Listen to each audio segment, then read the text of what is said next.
आज into the wild segment पे खास तौर पे चर्चा होगी हमारे नेशनल बर्ड यानी पिकॉक पे, क्योंकि हमारे साथ स्टूडियो में है Vinod Goyal ji, who is a wild life photographer. Sir आपका बहुत बहुत स्वागत है। बहुत बहुत स्वागत है आपका। नमस्कार। सर आप एक सिविल सर्वेंट रह चुके हैं, तो सिविल सर्विसेज के बाद वाइल्ड लाइफ की तरफ कैसे आपका रुझान हुआ, खासकर मोर पक्षी की तरफ?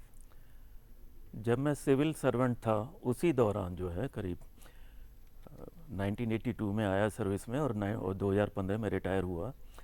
परंतु उससे पहले 2002 से मैं थोड़ा जंगल में जाना चालू किया जी। तो ये मेरे लिए ठीक है, बहुत ट्रांजिशन था। दोनों चीज़ों को रखा, वाइल्ड भी रखा और साथ में जो भी duties as a civil servant आपकी रहती हैं वो आपने वो पूरी की।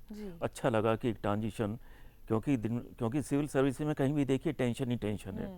ऊपर भी टेंशन है, नीचे भी जूनियर्स भी हैं, सीनियर्स भी हैं, सभी आपसे कुछ ना कुछ डिमांड करते हैं कि भी वो काम पूरा होना चाहिए, चाहे वो ऑब्जेक्टिव पूरे हों ना कैसे भी हो। उस टेंशन को दूर करने के लिए मैं सोचा कोई ऐसी हॉबी चाहिए जहाँ आदमी अपने आप को रिलैक्स कर सके और अगली जिम्मेवारी के लिए तैयार कर सके। तो खासकर पिकॉक ही क्यों आपने चुना? आपको क्या खास लगा आपको मोर में? जब मैंने जंगल जाना चालू किया तो देखा कि सभी लोग, काफ़ी लोगों का रुझान जो था वो टाइगर की तरफ था, एलिफेंट की तरफ था, स्नो लेपर्ड की तरफ था और भी बहुत सी चीज़ें थी और अलग अलग कंट्रीज़ का भी था। खाली ये नहीं कि हिंदुस्तान में ही करना है।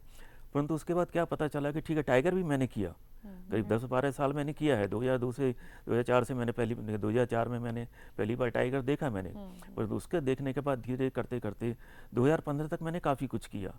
परंतु 2013 में मुझे कुछ लगा कि हमारा नेशनल बर्ड है पीकॉक, और उसके बारे में बहुत सी भ्रांतियां थी, कौन सी मिथ्स थे जो लोगों के दिमाग में थे।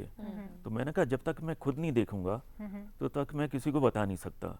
तो 2013 से मेरी जर्नी पीकॉक की तरफ मुड़ गई और करते करते आज मैं जहाँ पे हूँ, I think everybody knows it. जी, आपने अभी बात की पीकॉक से रिलेटेड मिथ्स के बारे में, तो कोई एक मिथ आप बताइए। ये सबसे बड़ा मिथ वो ये था कि जो लोग आज भी कहीं गूगल पे जाइए और कहिए कि कृष्ण जी ने क्यों धारण किया पीकॉक उसके पंख को, तो हर एक को यही कहता है कि वो लोग मेट नहीं करते, मोर और मोरनी मेट नहीं करते और इसलिए वो पाक साफ हैं और इसलिए कृष्ण जी ने अपने माथे पे उसको अपने हेड गियर पे उसको रखा। मुझे लगा ऐसा तो कुछ है, मतलब ऐसा क्या है। तो इसमें जब पता चला कि मोर जो है वो डांस करता है और अपने पैरों को देख के रोता है और रोने के बाद मोरनी आंसू पी, जो रोता है तो मोरनी आंसू पीती है और बाद में प्रेग्नेंट हो जाती है। जब हम लोग सभी एजुकेटेड लोग हैं, सभी या सब बहुत कुछ देखते हैं, बाकी जानवरों को देखते हैं, बर्ड्स को देखते हैं, तो ऐसा कैसे हो सकता है कि ये चलेगा? क्योंकि प्रोक्रिएशन एक प्रोसेस है, ये रिप्रोडक्शन एक प्रोसेस है, उसमें कोई भी लिविंग बीइंग है उसने गुजरना है। अब ये कि जब इतना सब कुछ होते हुए भी पीकॉक के पीछे क्या था, तो बाद में पता चला कि यस वो भी वैसे ही प्रोक्रिएट करते हैं, रिप्रोडक्शन करते हैं जैसे बाकी बर्ड्स और एनिमल्स करते हैं। परंतु उसको क्यों नहीं अभी तक लोग, क्योंकि उनके दिमाग में भ्रांति क्यों रही। जब गया तो मैंने सोचा चलो मैं देखता हूँ, let me see the mating process if I am able to see. तो मैंने करीब 2013 में चालू किया और करते करते पहला मेटिंग शॉट मुझे 2016 में मिला। अच्छा। सोचिए 3 साल पूरा। काफी रेयर साइट है। बिल्कुल बहुत रेयर है, रेयर इन द सेंस कि बहुत पेशेंस चाहिए उसको देखने के लिए, क्योंकि जो प्रोसेस है खाली 6 से 8 सेकंड का है। उस सेकंड में यदि आप अटेंटिव नहीं है तो आप पूरा मिस कर देंगे। कम से कम आपको दिखाने के लिए कम से कम स्टिल फोटोग्राफ तो चाहिए। बाद में आप सोचोगे कि मुझे मूवी चाहिए, मुझे कम से कम उस प्रोसेस का मुझे कम से कम वीडियो मेरे पास होना चाहिए। तो वो पहला प्रोसेस पहला जो देखने के लिए 2016 में मुझे पहला मिला।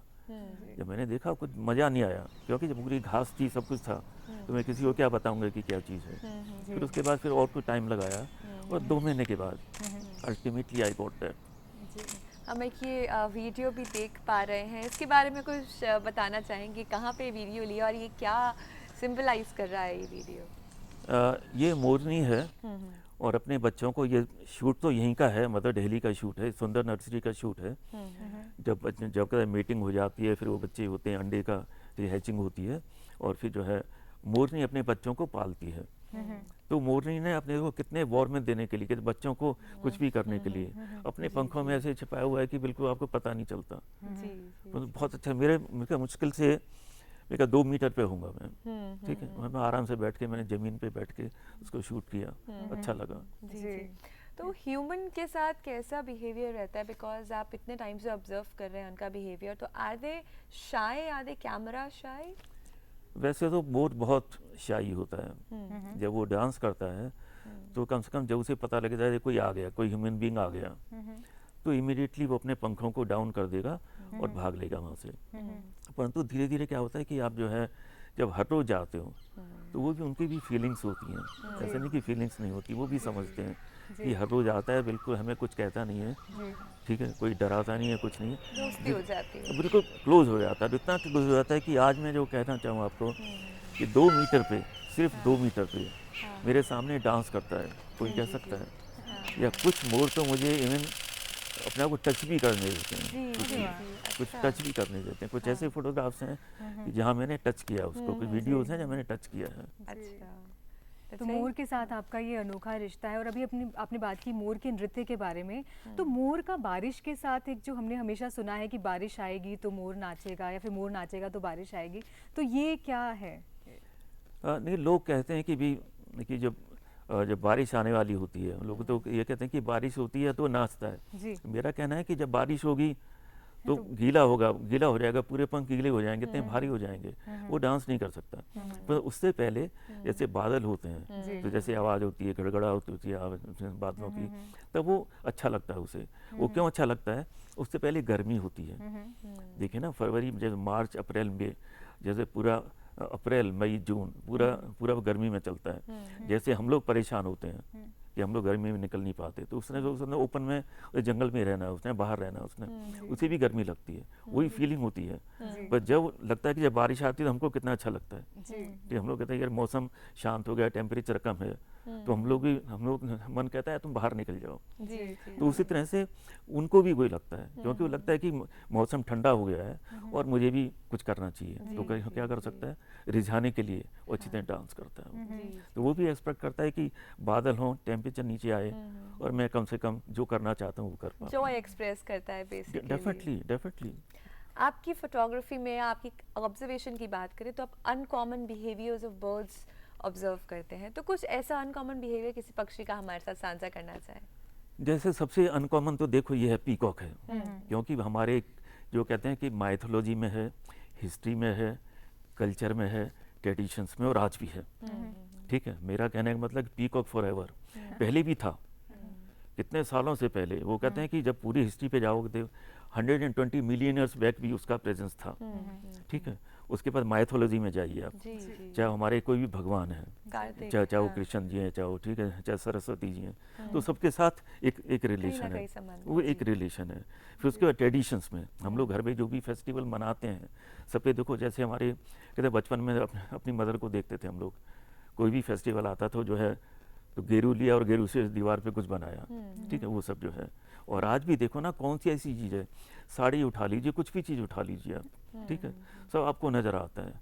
कोई भी इनविटेशन आपके पास आता है, सब इनविटेशन में सबसे पहले, ठीक है, एज ए मोटिव उसी को इस्तेमाल करते हैं। साड़ियों में कहाँ नहीं है मुझे बताओ।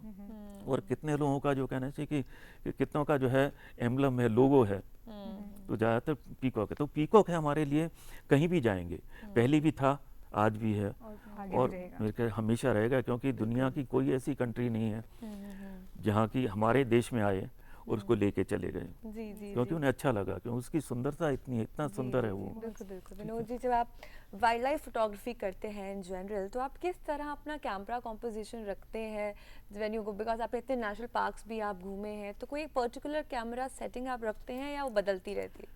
मैं ज़्यादातर, क्योंकि मुझे क्या करना है, एज ए वाइल्ड लाइफ फोटोग्राफर, मुझे एक्शन को मुझे फ्रीज करना है। तो एक्शन का मुझे क्या है ना, मेरी शटर स्पीड अच्छी होनी चाहिए।